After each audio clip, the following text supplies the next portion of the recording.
I'm still trying to figure out why me and my co-op group have spent so much time organizing, placing, and labeling our cabinets, but I can say that the whole experience has been pretty cool. I'm Nick from What's Good. I want to chat a bit about Subnautica 2, and especially the co-op element. Let's take a look. So Subnautica 2 is out for PC on Steam and also on Xbox Series X and S. It's available for $30 or that same equivalent in your region, and it's also available on Game Pass, which is where we've been trying it out. Okay, so interestingly enough, as much as I play games, I've never played the first Subnautica. I'd barely even seen the game, but I always saw it coming up on Reddit. People would always be mentioning it when talking about games that they've played a lot or some of their favorite games, but to me it was just like this mystery that I somehow missed. Titan class biosignature on the horizon. So when we kicked things off, I really had no idea what to expect other than a kind of base understanding of what kind of game this is. So we got together in a 4-player group on Xbox, and I'm very happy to say that when it comes to online connectivity and getting into a game together, we had pretty much no problem at all.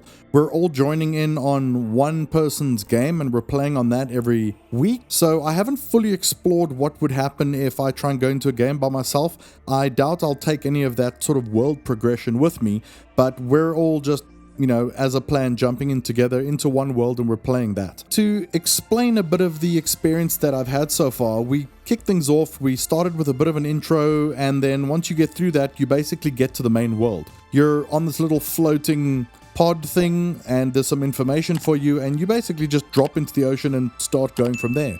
Now, someone like me was completely fresh to this. I didn't know what to expect, like I said, and as a kind of survival game, it very quickly reminded me of stuff like Valheim, where you go and you have to find minerals and, you know, kind of mine things and get things and collect things. That lets you do some crafting, and then the crafting lets you do more upgrading and more exploring, and then you get stuff that kind of makes you able to go further and faster or deeper, especially in this case. And then you just kind of going from there, and then there's these story beats that come around in the form of messages that come through on like a main computer or things that you find out in the world. We're so hungry.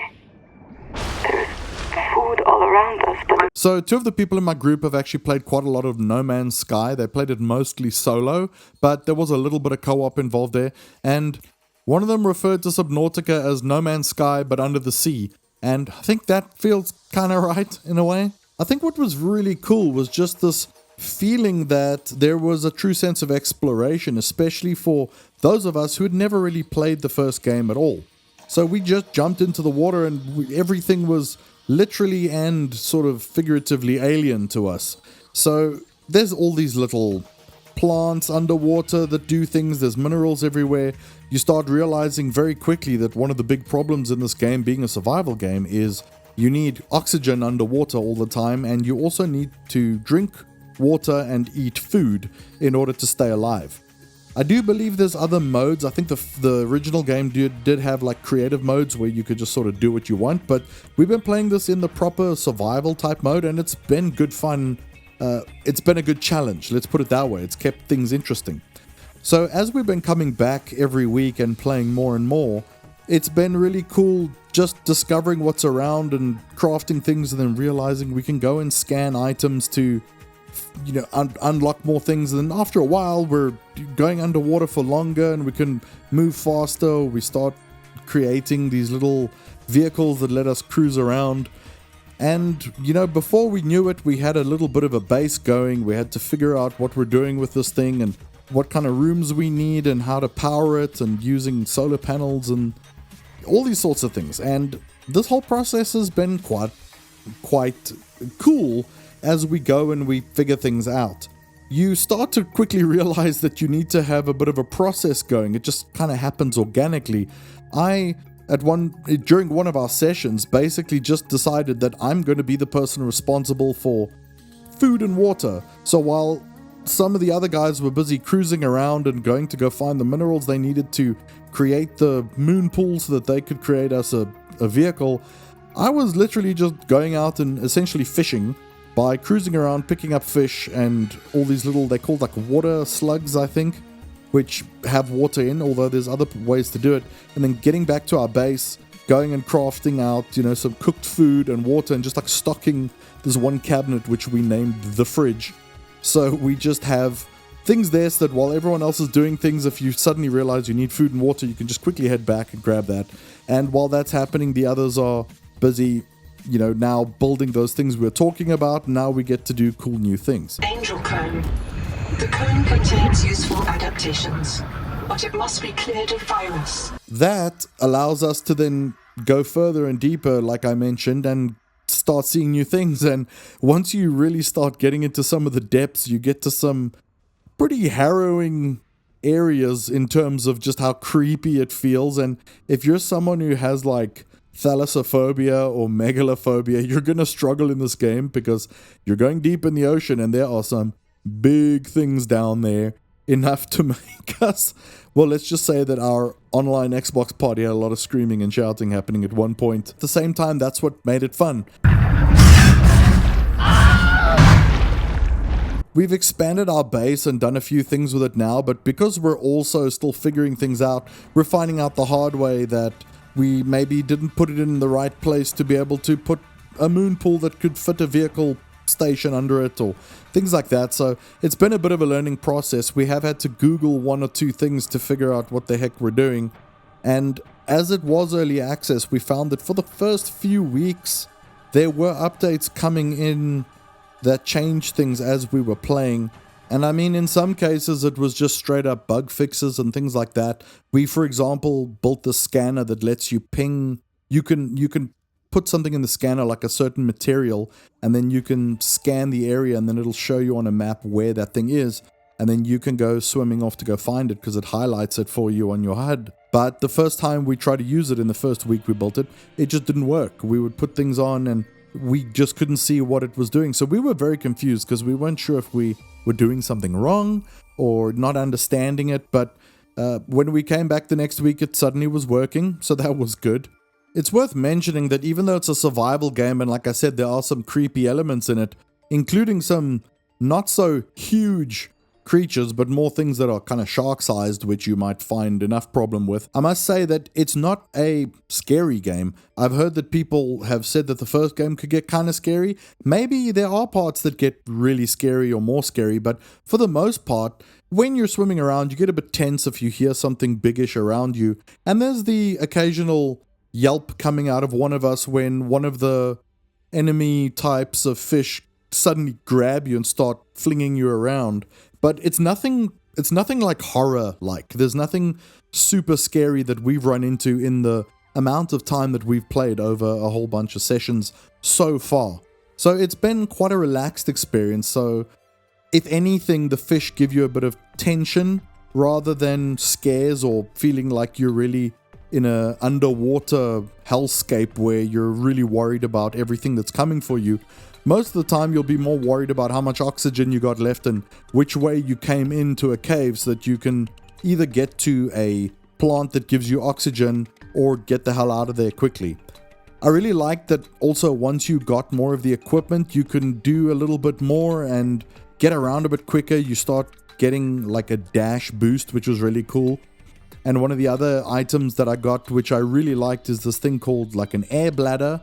And this allows you to press a button and just, it kind of balloons and just takes you up to the surface as much as it is full. So if you're way too deep, it'll stop before you get there. But it's very handy because you can basically use it almost like a reverse parachute that takes you up and gets you up to the surface. And what I really liked is that, again, quite organically, I figured out that if I use the air bladder to shoot myself up and then I dash at the last moment, I can do these huge leaps across lots of areas, like lots of distance.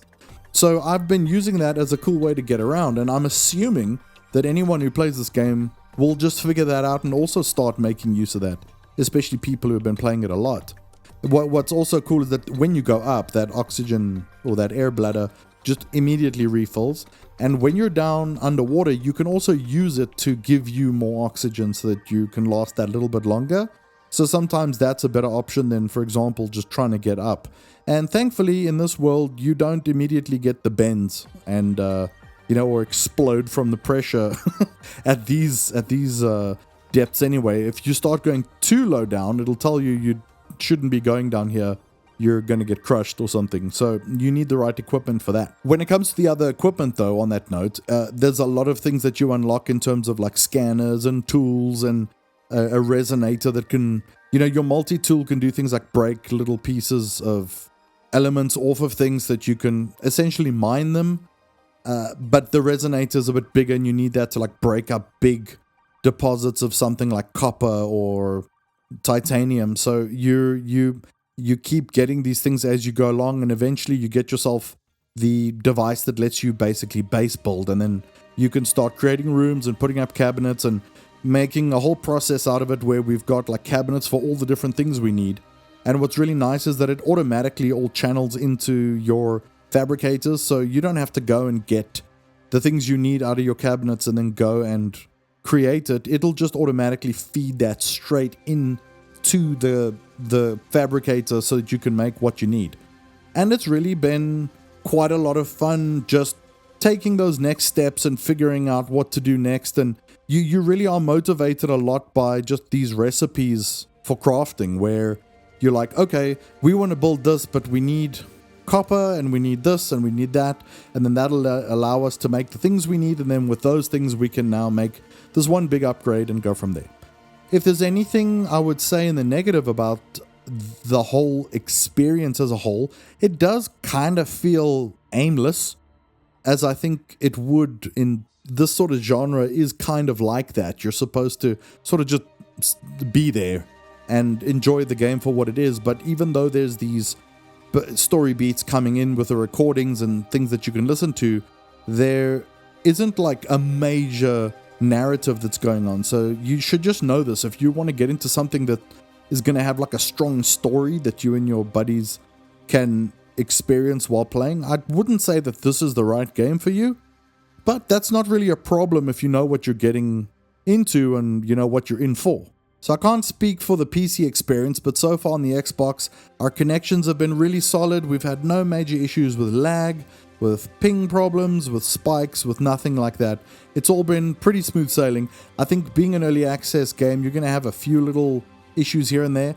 I do believe, I'm trying to remember now, I do think one or two of us have had the game just crash to the dashboard a few times, but nothing major as well. No big problem.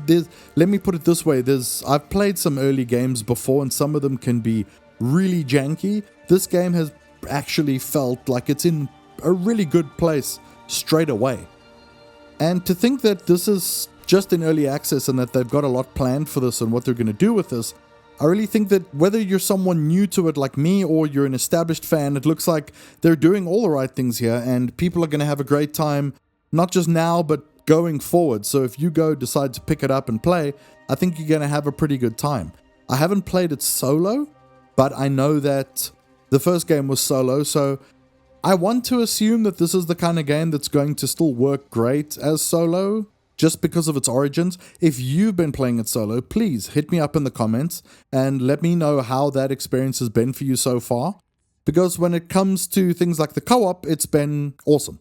So I can't speak too much for the PC version as we've been playing the Xbox version, but if you're thinking about shelling out the money for the early access version, or you are going to play it on Game Pass, I can happily say that I recommend you check it out right now. It's in a pretty good place already, it seems, and it hasn't been that much of a problematic, buggy, or really early experience like I'm used to having whenever I try something that's in early access.